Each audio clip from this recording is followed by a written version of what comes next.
G'day reefers, I'm Cam the Fish Guy. Thanks for watching Gallery Aquatica TV. Today we've been asked to do a relocation of a small aquarium. We've just arrived on site, we've had a look at the tank, and there's something about this tank that could make it the most dangerous job we ever do.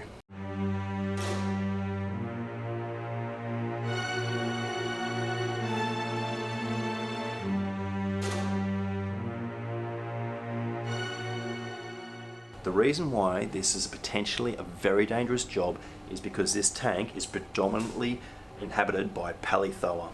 Now Paleothoa are a little bit like zoanthus, so they're these circular, brown, coral-like creatures that are absolutely out of control in this tank.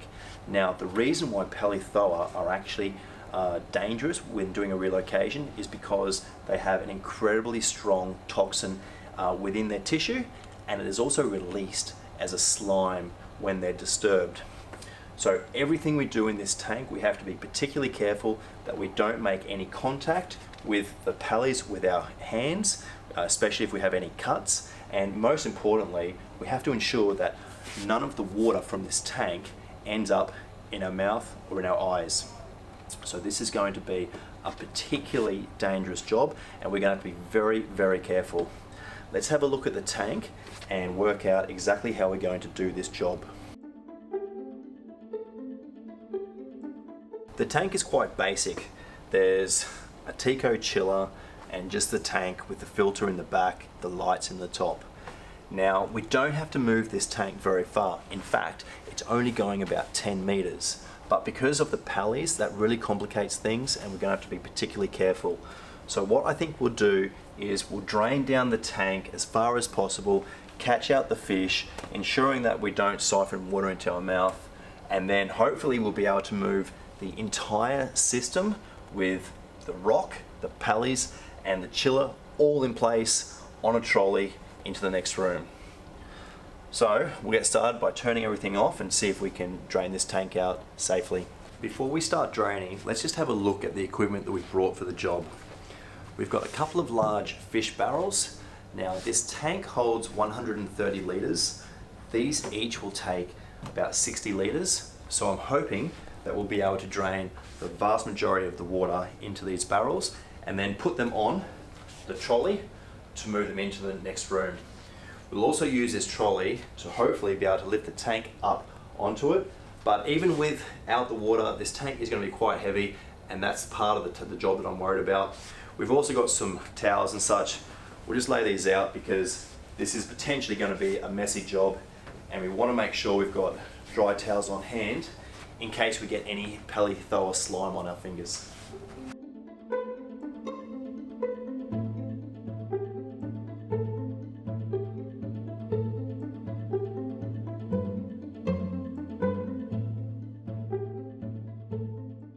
So I have a large diameter hose.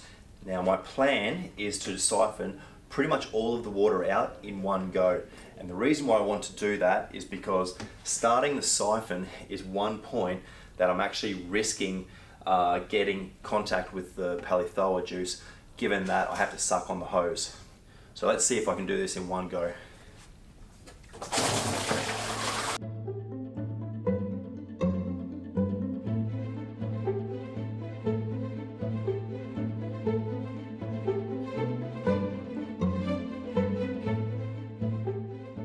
I've got the bulk of the water out.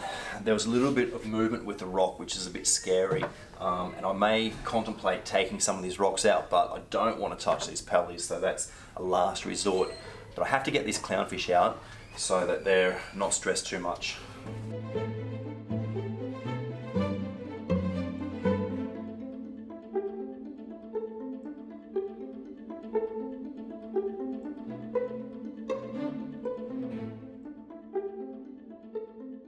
Luckily, that was easy. So we'll get the water into the new location and we'll come back for the tank.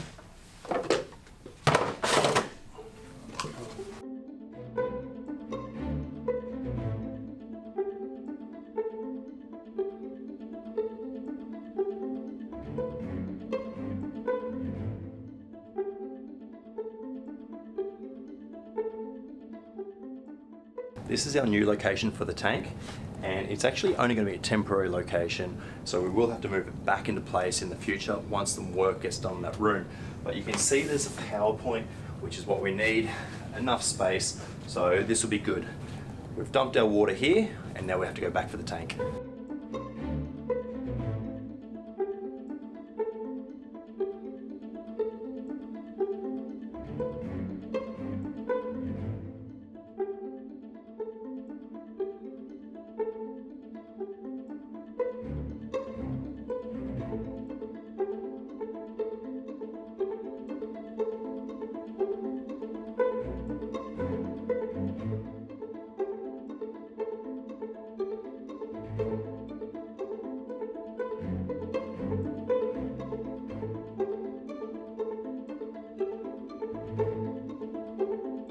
So we've got our palithoa sitting onto the trolley. We've got to move it into the other room. Check out the mess behind where the tank was. It's pretty bad.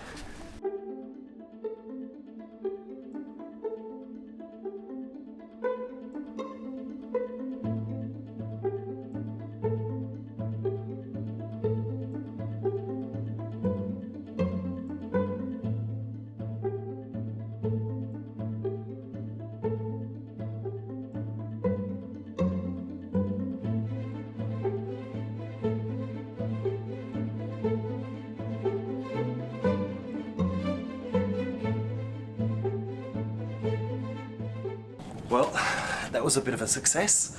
So happily we've got it into the room. I'm just going to correct its position and we're going to pump the water back in. Now, we do have to worry about the amount of toxin in the water, and if the pallies are really stressed out, we'll see it as frothing on the surface. And that's what I'm worried about, because we have to put the fish back in here and they can be affected also. So I'm trying to do this as quickly as possible.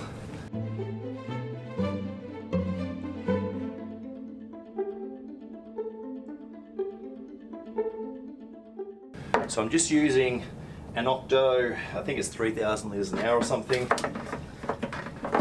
That goes in there.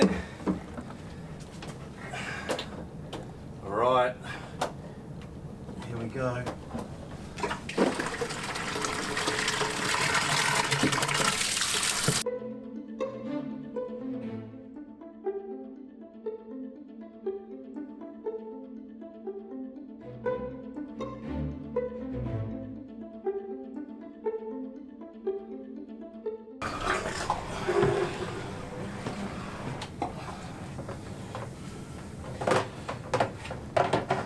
So our fish are safe in about 10 centimetres worth of water.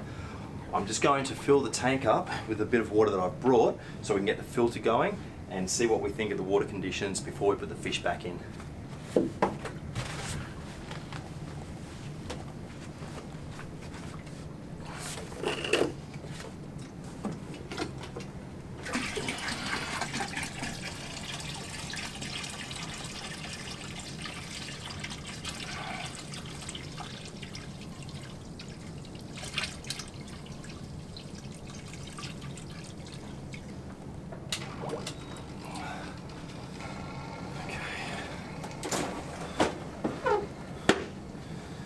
Just give that a minute. I'll put the skimmer cup back on.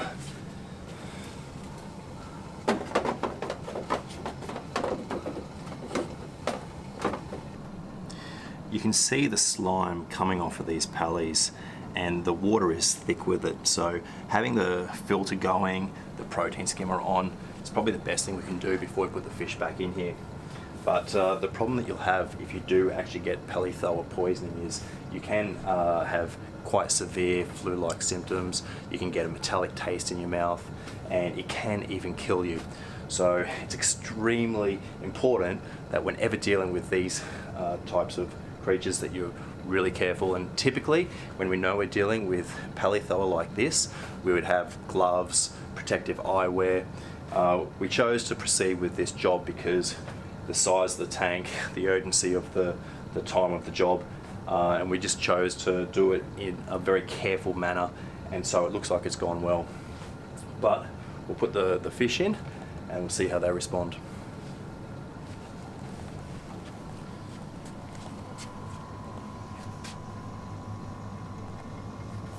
I'm confident that the fish are going to be okay in the tank, given that there's not a lot of frothing at the surface. So we've really done well to reduce the amount of slime that these pallies put out.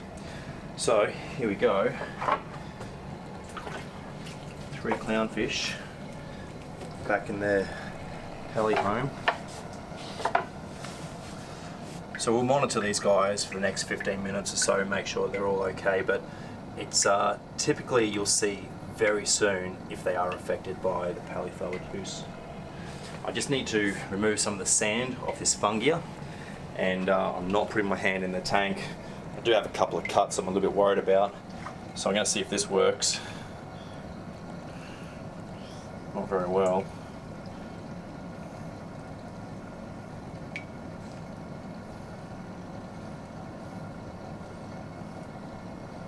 Okay.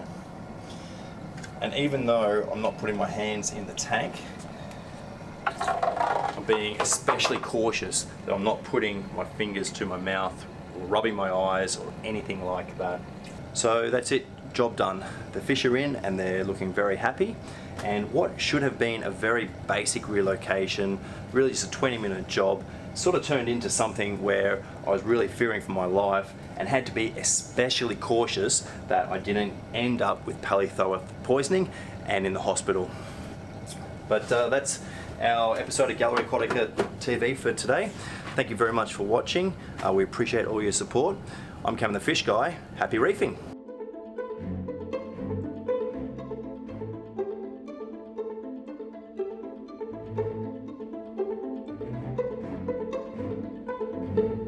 So that's our video for today. If you enjoyed it, hit the like button, hit the subscribe as well. We'll be putting out videos every week showing a new tank with new products. There's going to be lots in all the videos. I'm Cam the Fish Guy, and keep on reefing.